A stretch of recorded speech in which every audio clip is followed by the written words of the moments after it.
So this is still kind of early stages, still sort of figuring everything out, but you can see the pumps running at about 45 psi.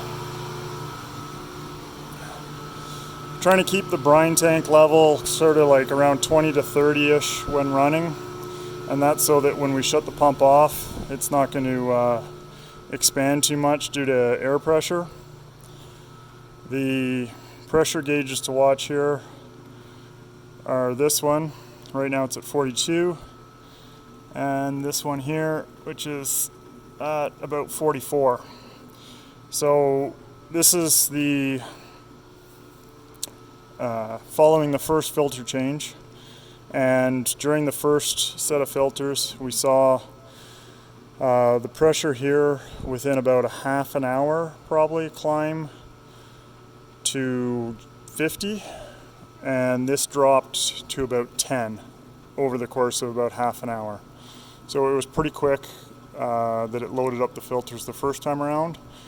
We shut it down and cleaned it out, and this has now been running like this for an hour without really any change in pressure. The current setup for changing the filters is basically going to isolate here and there, open the air, purge, drain this here, allowing it to go into this tank. We're still sorting out a better setup to transfer it from this tank back to that tank, but we need to run to the store and get that a little bit better set up, or otherwise it'll be buckets.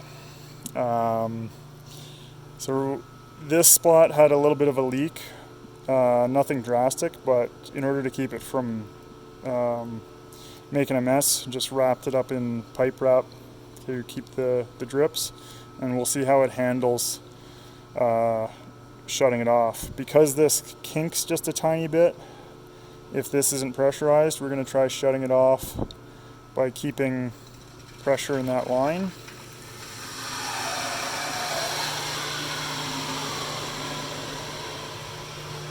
So now you hear the change in the pump, and that's because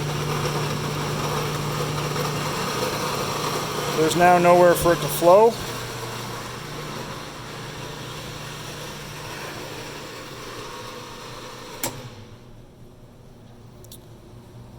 So both of these were closed off. I probably could have closed this one a little further, but pump sounded a bit rough, so I left it cracked.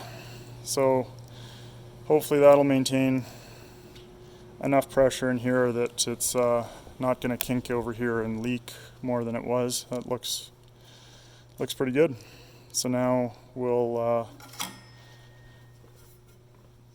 close this side off.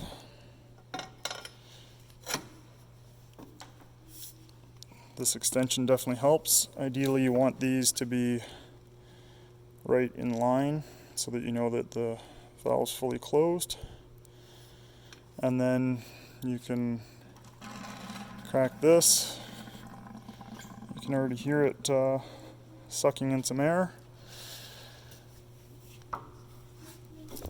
And then spin this open.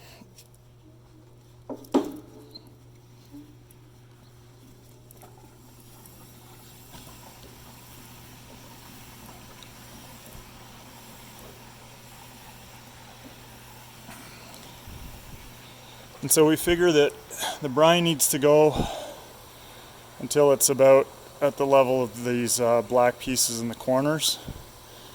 And once the brine's lifted to that level, you know that it's dropped down here enough that it's going to be about here, so that when you spin these off, you're not going to have brine coming out of here.